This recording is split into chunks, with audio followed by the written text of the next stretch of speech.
नमस्कार। अगर आप एमपीपीएससी की तैयारी कर रहे हैं तो आप जानते हैं कि मध्य प्रदेश का पर्यटन कितना कितना ज़रूरी टॉपिक है।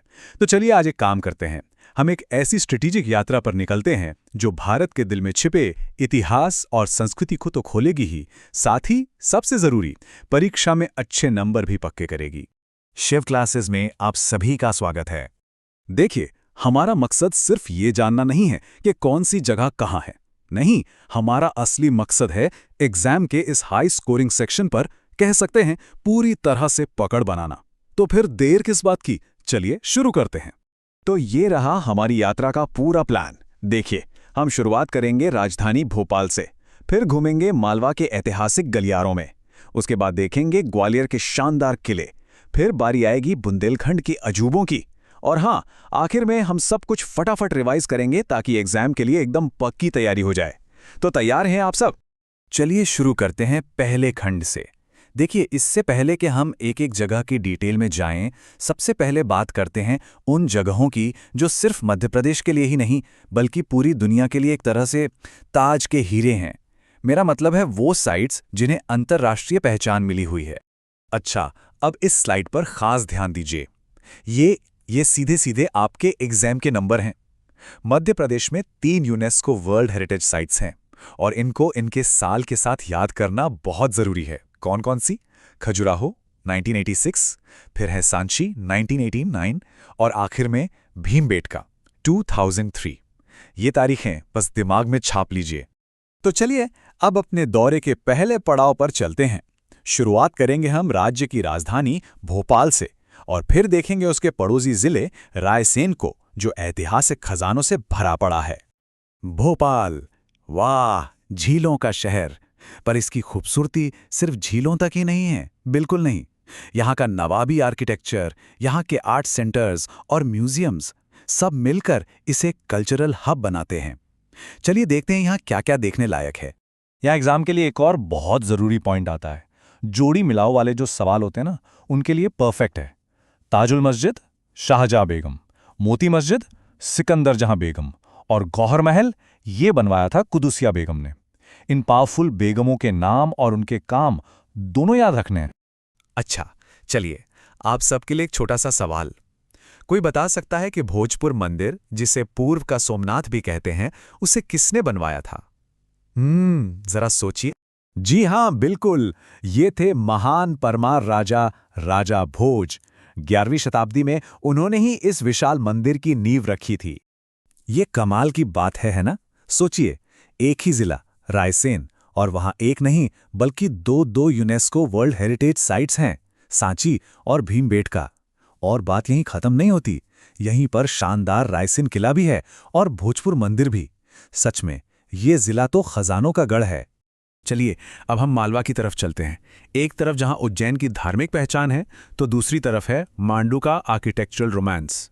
मालवा का इलाका, अरे यहाँ तो कहानियां ही कहानियां हैं। बस सोचकर देखिए, महाकवि कालिदास उज्जैन के गढ़ कालिका मंदिर में पूजा कर रहे हैं, या फिर मांडू के जहाज महल को देखिए, ऐसा लगता है जैसे पानी पर तैर रहा हो। खंडवा में ओंकारेश्वर की भक्ति से लेकर विदिशा में ग्रीक हिस्ट्री का सबूत, हेलियोडोरस स्तंभ, हर जगह एक कहानी है। और हाँ, एग्जाम का एक सवाल भी।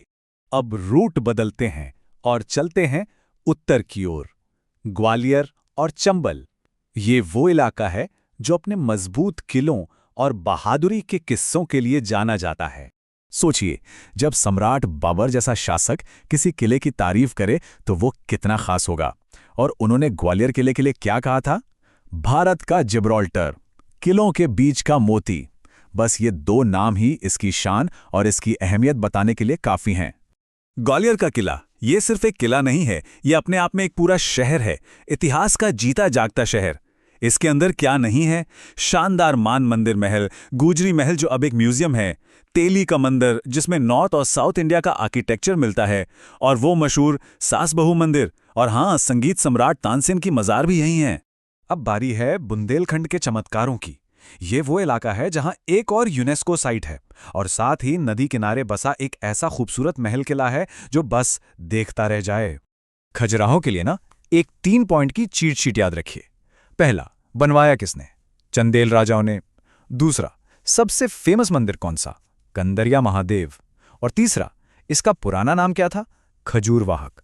ये 3 फैक्ट्स एग्जाम में बार बार पूछे जाते हैं।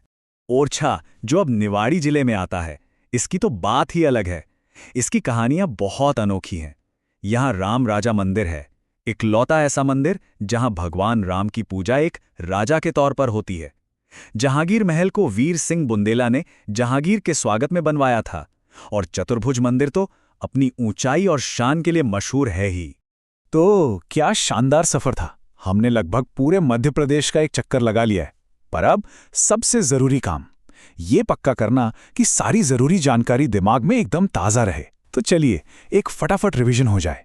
जैसा कि आप देख सकते हैं, मध्य प्रदेश की विरासत में बहुत वैरायटी है। ये सिर्फ एक तरह की चीज़ के बारे में नहीं है। यहाँ बड़े बड़े किले और महल हैं, तो वहीं प्राचीन मंदिर भी हैं, रहस्यमयी गुफाएं हैं और दुनिया भर में मशहूर यूनेस्को साइट्स भी। तो जब आप तैयारी करें ना, तो इन सभी कैटेगरीज पर बराबर ध्यान देना बहुत ज़रूरी है। तो आपकी फाइनल रिवीजन स्ट्रैटेजी क्या होनी चाहिए? बस ये 3 स्टेप्स। पहला, कौन सी जगह किस जिले में है, इसे मैप पर सेट कर लीजिए। दूसरा, उसे किसने और किस वंश ने बनवाया, ये याद रखिए। और तीसरा, उस जगह का कोई स्पेशल स्टेटस जैसे कि यूनेस्को साइट है तो उसे कभी मत भूलिए। ये 3 चीज़ें आपको एग्जाम में पक्के नंबर दिलाएंगी। और चलिए इस चर्चा को एक सवाल के साथ खत्म करते हैं। सोचिएगा जरूर कि अगर आपको मध्य प्रदेश की पहचान बताने के लिए सिर्फ एक ऐतिहासिक जगह चुननी हो तो वो कौन सी होगी और क्यों? इस पर सोचने से आपकी समझ और भी गहरी होगी। तो चलिए अगली बार तक अपनी तैयारी जारी रखिए।